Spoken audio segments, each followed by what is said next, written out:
Hello and welcome to Montessori 101, a live show from Child of the Redwoods, all about the magic of Montessori.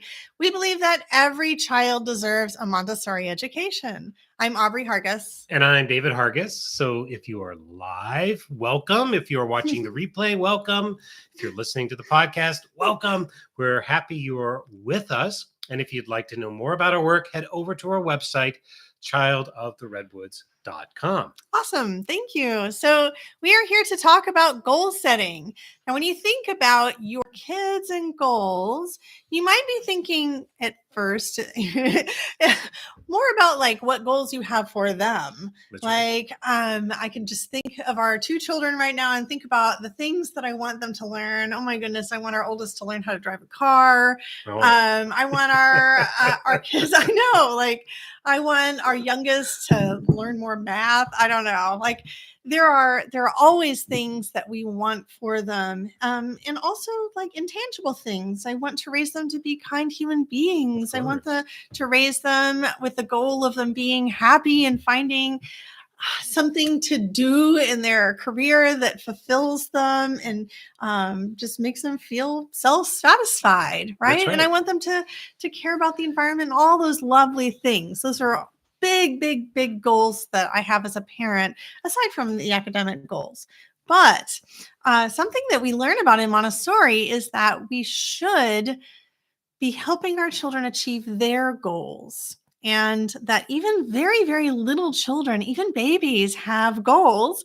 They're not necessarily able to verbalize those goals. And as adults, we'll be doing a lot of the verbalizing for them. But there are definitely things that they're working towards that are helping them to become the full human beings that they were destined to become. Yeah, that's true. I mean, I don't know. Would you call those goals? Does a baby have a goal? Yeah, I would. That's an interesting question. I mean, I don't know that I agree. Really? Because I think that's core to Montessori philosophy. I think that a baby I think when I think of the word goal, I think of something that we are kind of consciously planning. But I don't think a baby is consciously planning its 12-month anniversary on the earth. That's why it's the secret of childhood. Okay. That's interesting. Now, I do think, I would say for sure I would say that the child is driven by these unknowable, even to themselves, drives, which are, I guess, goals given through the process of life. They are born with these sorts of things, or they're driven by some invisible hand as though, right? So those are, I guess, from that perspective, yes, definitely goals. But I think we're talking about something a little different, right? We're talking about actual goal planning. As it turns out, we disagree on this topic. I guess. This is funny. Okay. So here's my perspective. I don't think we disagree. I'm just saying, if I were in the audience and I heard you say that a baby has a goal, I'd be like, oh, okay. Yeah. No, I'm not going with it. No way. But I think we have to define it better, because I think it's true, but we have to it makes me think of that movie Boss Baby. What? You know, the baby with the little tie, and it was a cartoon. I guess it was a book or something. And like that baby had goals, business goals. Okay. So when I think of the word goal, that's what I think about. Okay. Well, all right. Not what I think about. Well, what do you think about that? Yeah. Okay. Well, let's start with babies then. Yeah. Okay. So as soon as your baby is born, I think that you have to start interpreting what their goals are based on their behaviors. Oh, okay. But, maybe what you're calling a drive is what I think of as a goal. So I don't know that a goal needs to be conscious in order to be a goal. Yeah.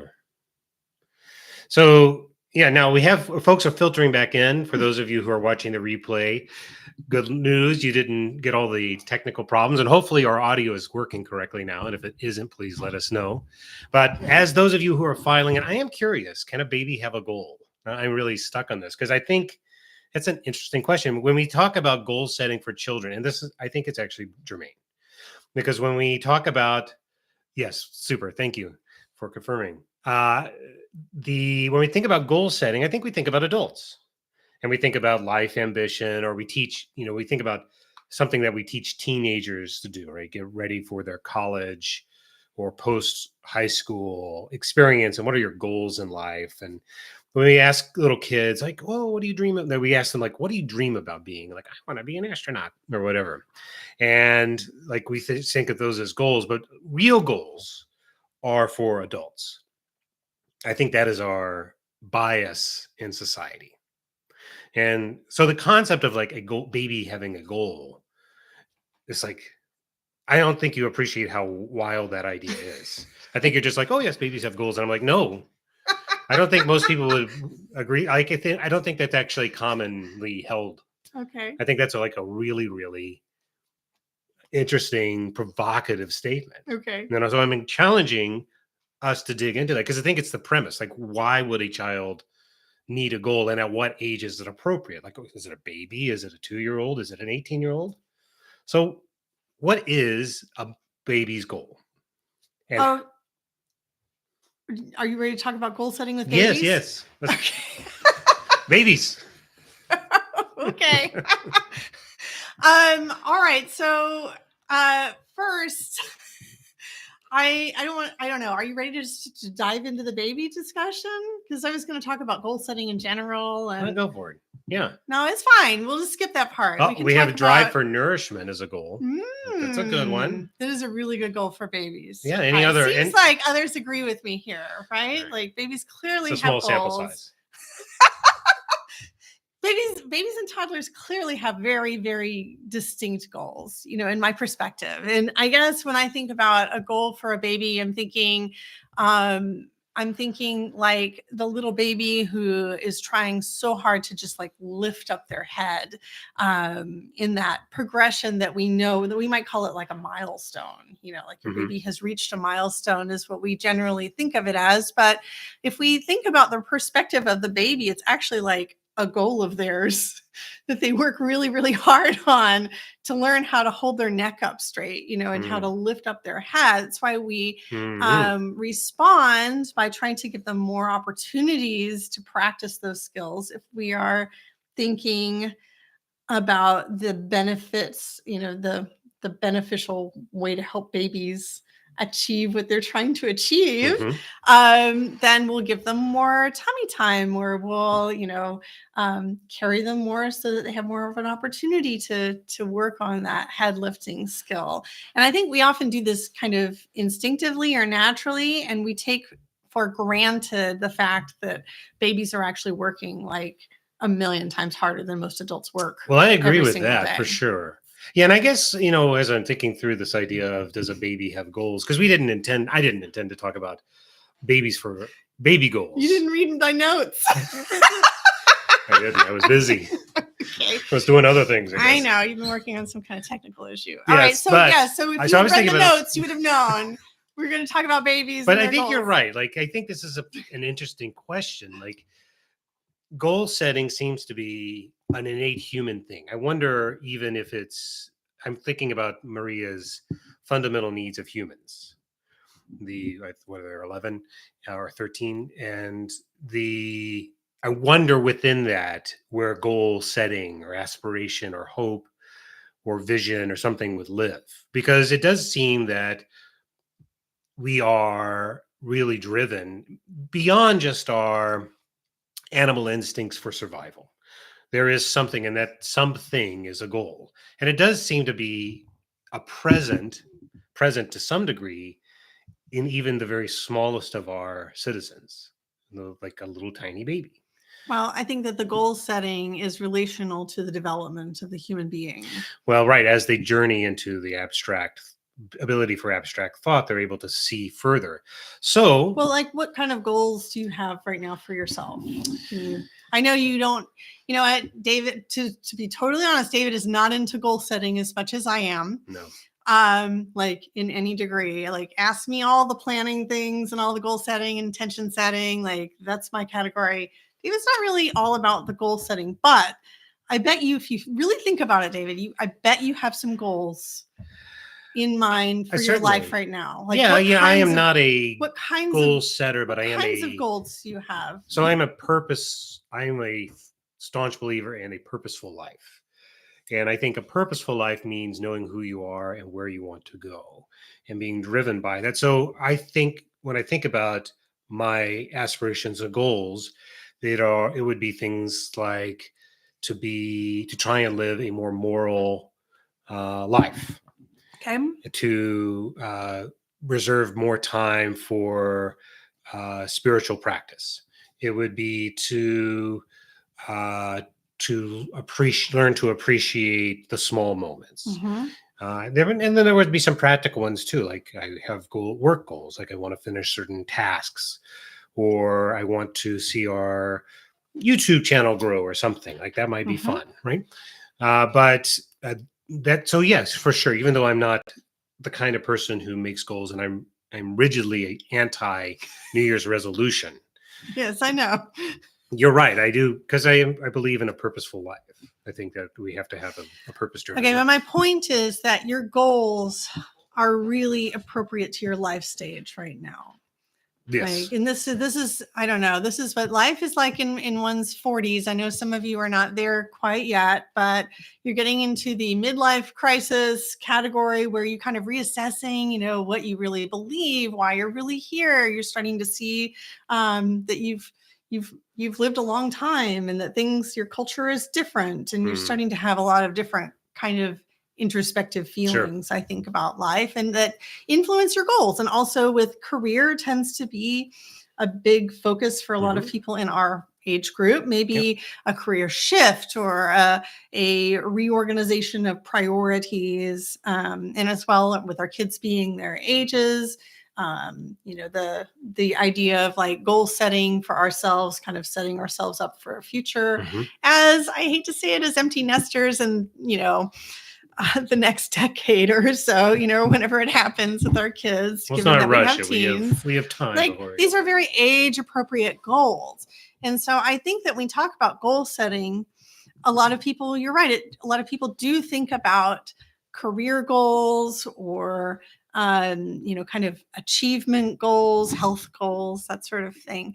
But little children definitely have goals that they're working on, but they're very much based in their developmental stages. So we mentioned babies already. Your baby might be working really hard to learn how to climb stairs, or to go backwards downstairs. It takes a lot of strength to lift up that little baby head when they're newborns. For your toddlers, they might be working really hard on learning how to put on their socks. And so just because these things are milestones or, things that are in line with their development doesn't mean that it's not inherently a goal that they're working towards. And I think a lot of times our babies and toddlers, a lot of those goals are physical. You're working on tech as well. A lot of those goals are physical, but they're also, a lot of them have to do with language development when they're babies and toddlers. And so a goal for a baby might be to listen as much as possible to human inflection and try and figure out what parents are saying to them, or what grandma is saying to them, to learn the names. And with toddlers, like, it's learning the names of everything. When you think about it developmentally, like, they are fixated on that goal of learning the vocabulary that's all around them. And then when they reach, the age 2 to 3, or even age 4, they might be working on that expressive language, learning how to communicate their feelings and their ideas. And you're right, we don't often interpret these things as being goals for kids. That's right. But something that we did as parents that I don't know if you ever were aware of as being part of goal setting, I don't know. Something that we did was acknowledge that effort. That's right. And help our children to become aware of it. And so I remember, even as our children were little babies, they'd be lifting up their neck, and we would say out loud, "You're working really, really hard on lifting up your neck." Yep. And that's going to help you to see the world from a different perspective. And, you can actually talk like that to little babies. Maybe you say it in a high pitched voice, right? Like, That's "Oh, right. look at you working on your little head," right? But that is one way that we can actually start the goal setting or the intention setting process with our very, very little ones, is to, Yep. they're not able to articulate it.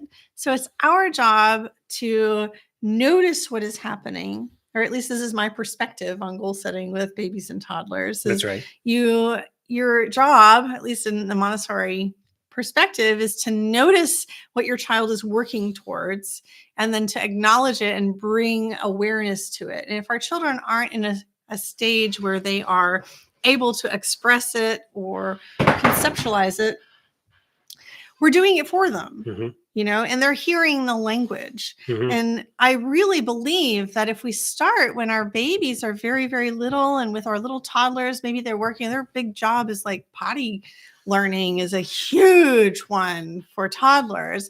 And they are old enough to understand that it's a goal, and you can acknowledge with them and say, "Hey, I've noticed you're working really, really hard on getting to the toilet on time." And, just the acknowledgement of it and it being a goal, like someday you'll be able to use the toilet all by yourself and you won't need to be reminded anymore. And I can see you working really hard to make that happen. Like, those are the kind of things that we do with our babies and toddlers. So we're not sitting down with them and we're making a list of things that they will accomplish in their future. We're looking at what they are working on right now, and we are sanctioning it as their big purposeful work for that development. Yeah, that makes a lot of sense. But it scaffolds, right? Like, I mean, you could miss this whole entire thing. You don't have to do that with your babies and toddlers, and they'll probably grow up just fine anyway if they're loved and nurtured. But I do think that if you start this process with our very, very, very little ones, acknowledging that hard work and bringing consciousness to the purposefulness and the effort that is involved in accomplishing something, and then acknowledging when that thing has been accomplished too. I remember when you couldn't climb up the stairs on your own, but you can do it now, like that is teaching our children the goal setting process, even when they're too little to even talk back or express it themselves. Or have the ability to conceive of time in a way that would be necessary to really think like, I want to accomplish this thing this year or this month. Yeah, because time it's not important for them as little ones. And then with preschoolers, you're still noticing what's going on, just like you did with your toddlers, but you are modeling the goal setting process yourself. And with babies and little toddlers, you're not necessarily needing to do this so much because they're still absorbed in their own little world. But with your preschoolers, you're talking about the things that you are working towards, and you're modeling that goal setting for them. And you're talking about how you couldn't do something before, and you're showing them how you're learning a new skill. And this might be like with a crafting type of thing, or it might be with learning. I know you did it with learning a musical instrument. You used to practice your guitar a lot in front of the kids, and they would be listening to you, and they'd say, why are you like repeating that same thing over and over and over and over? Or maybe they would even be mimicking you. I could probably even sing it. Do-do-do-do-do, sorry, there's my little timer from when I set. I'm just going to turn that off. That's right.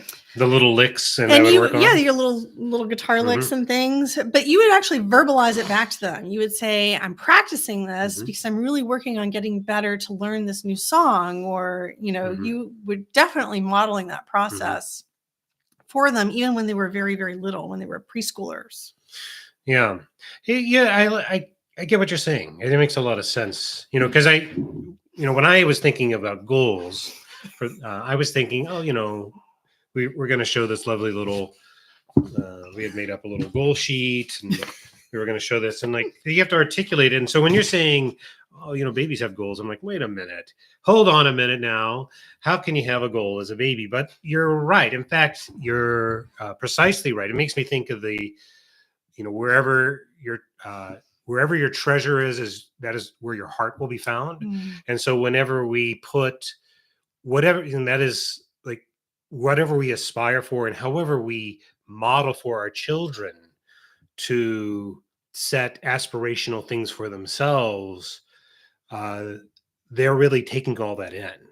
And if we set for them goals that are about their betterment or the betterment of others, then they will grow with that versus goals that are much more about, I want to, I don't know, I want to make all the money in the world, or I want to have the biggest house on the block, or I want to, it's fine to have aspirations of that nature too, I suppose. But at least in my experience, those are often not all that fulfilling. That the true fulfillment is when we are like, I'm going to walk every day this week and I'm going to do 5 miles a day. And then you do it. I mean, again, middle-aged goals. And you're like, wow, that was great. Or I want my son who's, he's almost at the college age. I want him to be ready to be successful in college, especially in the current environment where college is not a guarantee for many, many kids. And you're going to have to work harder, and you're going to have to take, paths that are different than what was necessary for us in the 90s to take. And it's a different journey. And my goal is for you to do that and to come out through that process as a whole person, to feel good about what you've done. And that's different than, say, I want you to go off and become the biggest, most well-paid app developer in the city. Like, I want you to create this invention that, because I love you. Do you know tech? And so I'm going to push you into making, being the tech wizard that makes you $1 billion. Like, it's a different sort of plan. And I think that is a form of goal setting that is, at least for me and us, I would say, more true to ourselves. And I think it stems, like you're saying, from this idea of when we reinforce in the baby that the baby is what the baby is working towards, standing, upright, holding the neck, or as a toddler, climbing the stairs or whatever, when we're validating the things that are really internally driving them, not the things that we're externally pushing on them, the things that Maria would warn us against, then we're really doing them a service. And we're starting to recognize goals in a more authentic way. And then as they transition into an older age, hopefully they carry that forward. So I'm inverting my thoughts. It's actually the baby, as is often the case with the Montessori. The child is the teacher. Child is the father of the man, right? So the child teaches the adult because the child there's a purity of wisdom or something. And they are driven by things that are more conducive to their own natural reality. And then as adults, we tend to then come in and decide much more materially driven, perhaps less satisfying, ultimately, goals. Babies make the best goals. This is hashtag. Okay, so babies, you're verbalizing, you're acknowledging their goals. With preschoolers, you are modeling goals for them, and you're helping them to identify very simple goals that are accomplishable. And usually it's right within their work, right? So you start a craft project with them, and then you want to follow through and finish it, and so you help them make a plan for that process. Yeah. And then you acknowledge the accomplishment. And that's perfect, like for the preschool age. For elementary, this is actually a core part of our lower elementary program, is goal setting with kids. It's supposed to happen every single week. That's right. Literally maybe even kind of every day, like you're helping them to be intentional with their time. Thank you so much, Daniela. Yeah, we love them too. Oh, hey, hello, yeah. Daniela. We just made them for ourselves. They're not for sale or anything, at least not yet. But we love them. So then you're actually writing down their ideas for things that they would like to accomplish Mhm. with your elementary kids. You're making it visible for them wherever you or they might be able to see it regularly. So in a lower elementary classroom, this probably is like in their work binder, or in their portfolio, Mhm. or future portfolio, or in a home. We often find that setting goals and brainstorming with them is really well done on a dry erase board. Sometimes even just taking notes on paper. Mhm. But we do it regularly with our kids. We always have, like, sat down and talked to them about things that they really feel like they're working towards. And sometimes they're like social goals, like I'm working towards making more friends Mhm. or being a better friend. And sometimes they're more concrete academic goals, like Mhm. I really want to learn how, I want to have memorized all my multiplication tables, Mhm. whatever it is. And then the important part with that is, after you make the goals, is checking back in with the kids. Because in the elementary years, they don't yet know how to have that kind of follow through Yep. with their goals or intentions. And so it's really important that you come back and you check in with them regularly, Mhm. and kind of keep records in some way on their progress, and just, it can even be as simple as a conversation, sitting down with them. Hey, you told me at the beginning of this semester that you really wanted to blank. How are you coming along with that? Or do you feel like you've been working on that? Or is that something that ended up not being a really reasonable goal for this year? And but it's definitely a big part of our Yeah. homeschooling and our parenting, helping. And also, I would say with elementary, like, letting them fail is a huge part of it too. And it's also something that's very, very hard to do as parents, is Yeah. help, to encourage them to set intentions for themselves or goals for themselves. I tend to think of goals as being like a little firmer Mhm. than intentions, but they're kind of really all part of the same concept. Yeah. And then, letting them fail, if they make goals that are unreasonable, coming back and following up later and saying, hey, like, well, why didn't you accomplish this goal? And is this something that was reasonable for you to set? Or do you want to modify it to set another goal for yourself, in this category, or just get rid of it entirely and try Mhm. something new? Which is, So I think, it's, an important part of the goal setting process. And I think this goes to sort of what I was thinking about the kind of a moment ago around, like, what are good goals to set, or modeling good goal setting. And part of that is adjusting your goals. Like, Mhm. sometimes we can set a goal and then we can lash ourselves when we fail to accomplish it. And we get into a really bad cycle of feeling defeated or whatever.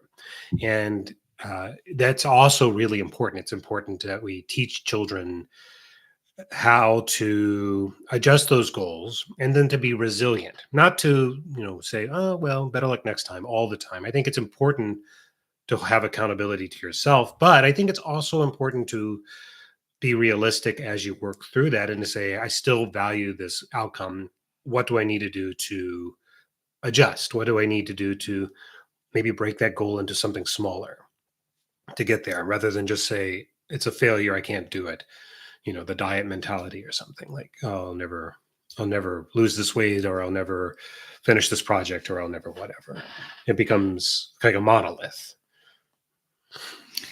All right. So goal setting is important. And whether we like the word goal or not, it, our kids are doing it, the concept of it anyway.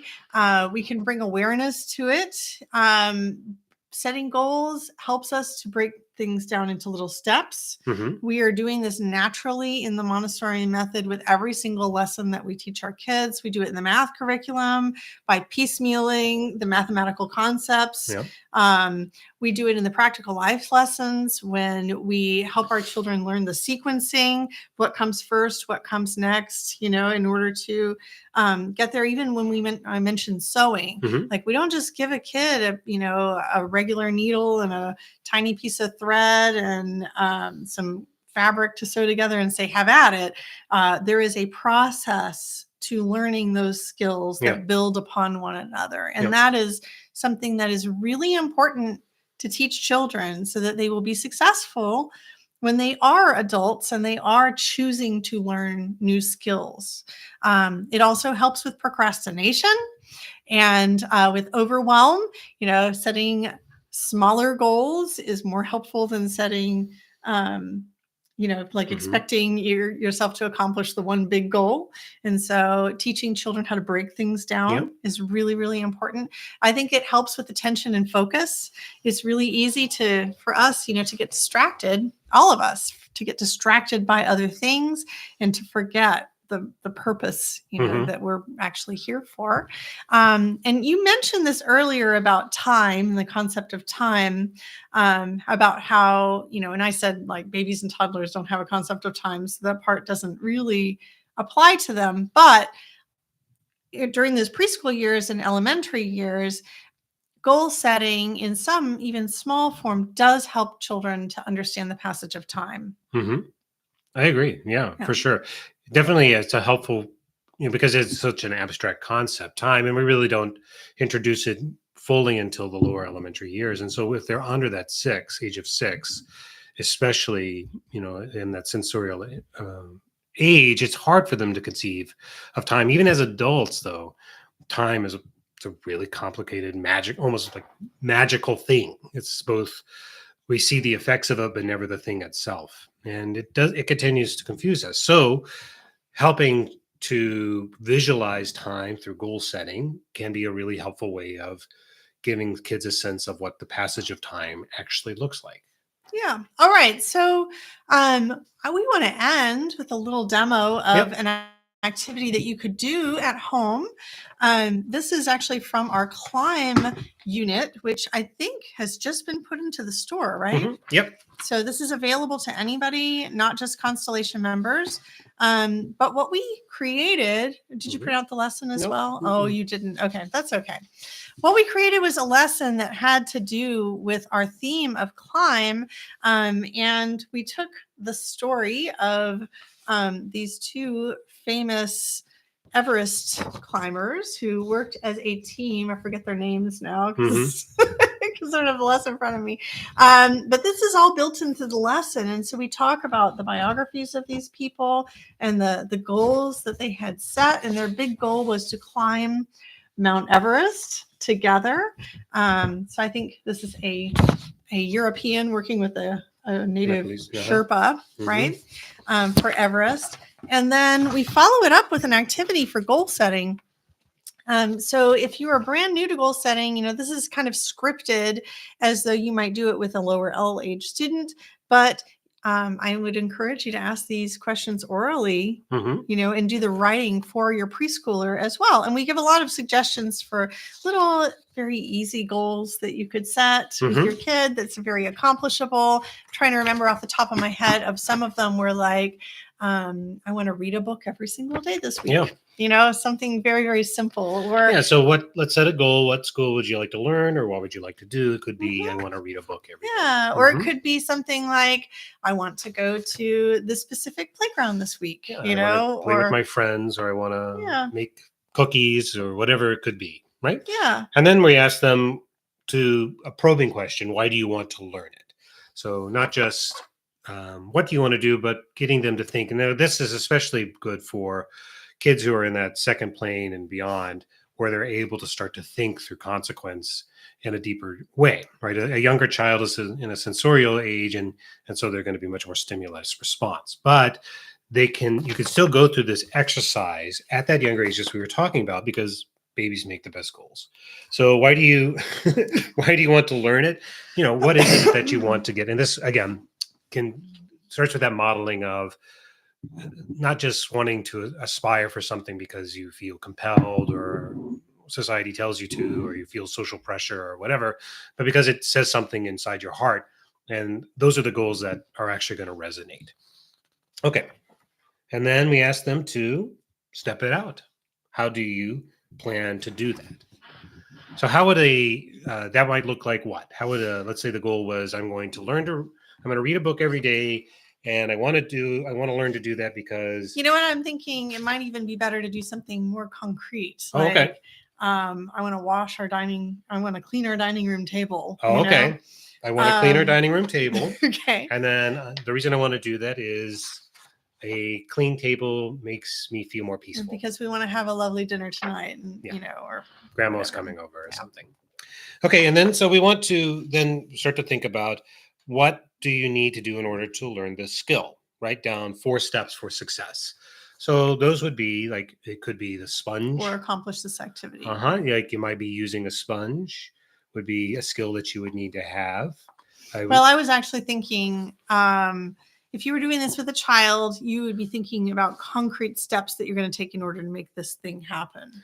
Okay, so it would be what? Get a container of water Right. with suds and a sponge and Right.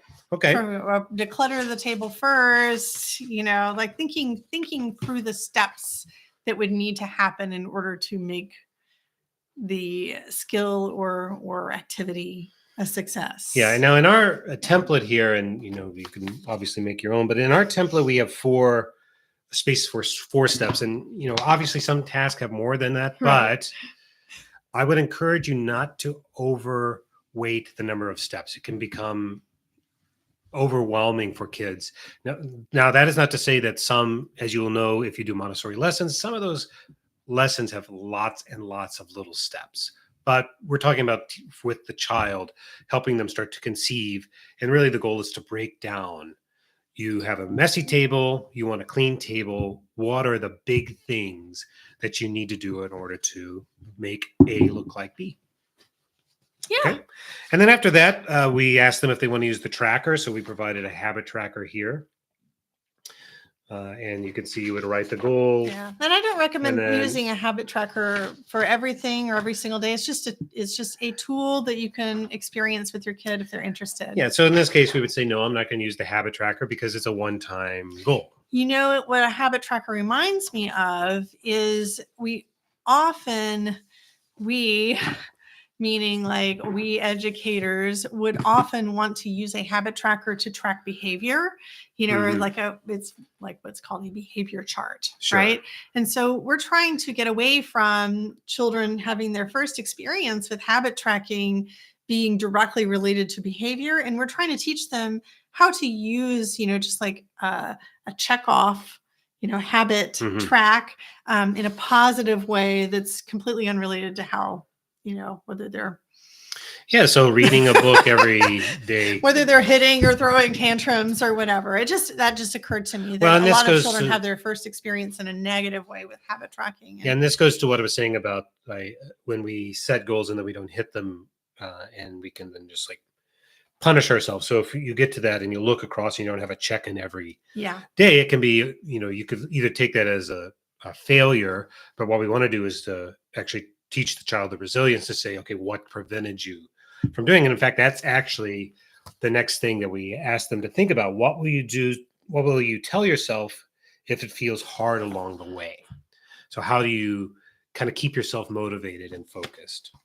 How long will you work toward the goal? And when will you like to be finished? So there would be setting some timelines. This is, especially again, if we're thinking about cleaning that table, it would be finished by, I don't know, a certain time, but by dinner time perhaps, or before grandma comes over. And then how will you celebrate your success?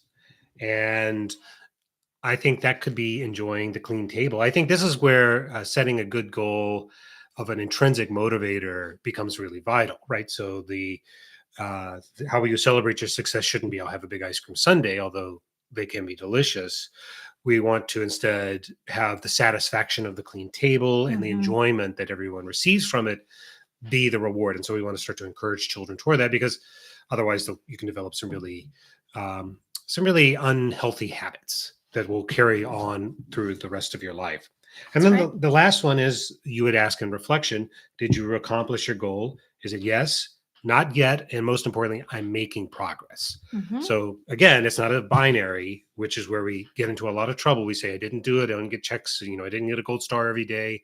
So I'm not a good boy, or whatever. That's not the way we want to raise the child to think. We want them to look at that and say, okay, I want to do better because this goal is important to me because I can articulate how it makes me feel or what value it brings to me in my world. And I'm going to use this information to figure out how to do better. Like, where did I have trouble? So if we were taking a more like repeated goal, like I want to read every night, well, what nights weren't you able to read? Was it the nights that you have soccer practice? Maybe there's a reason. Do we need it? Maybe you need to change your goal. Maybe you need to read before you go to soccer practice. Maybe you're going to read 2 books on the weekends instead of to make up for the day. Maybe you want to adjust your goal because now you sort of realize the point is that you love to read. You're trying to learn to love to read or something. And you're rethinking what your outcome is along the way. And again, this is something as adults we are probably inundated with all the time. We hear these kind of goals and sparking joy and all that stuff. All the decluttering, it's all a part of it too, I think. But we don't always think about it for children. Yeah, but it is something that we can begin to foster in children. And as you pointed out, and I think you're absolutely right, we can begin to recognize what that very, very, very little one is doing in the world as a goal, and then calling that out, and then calling it out in your own life and helping to connect the dots so that they have that purpose-driven life. All right, this is where we're going to wrap up. Thank you so much for joining us, friends. If you want to go check out Climb, it is in the shop. If you're in Constellation, it's already in your member library. It is. So it was a great theme. I think we did it in January. Yeah. Of this year. So it's a brand new theme. It's in our new format. And there's lots of fun activities and lots to learn from just the concept of climbing up. Climb, All right. aspire. Thank you so much, friends. We'll see you next week. Okay, take care. Bye.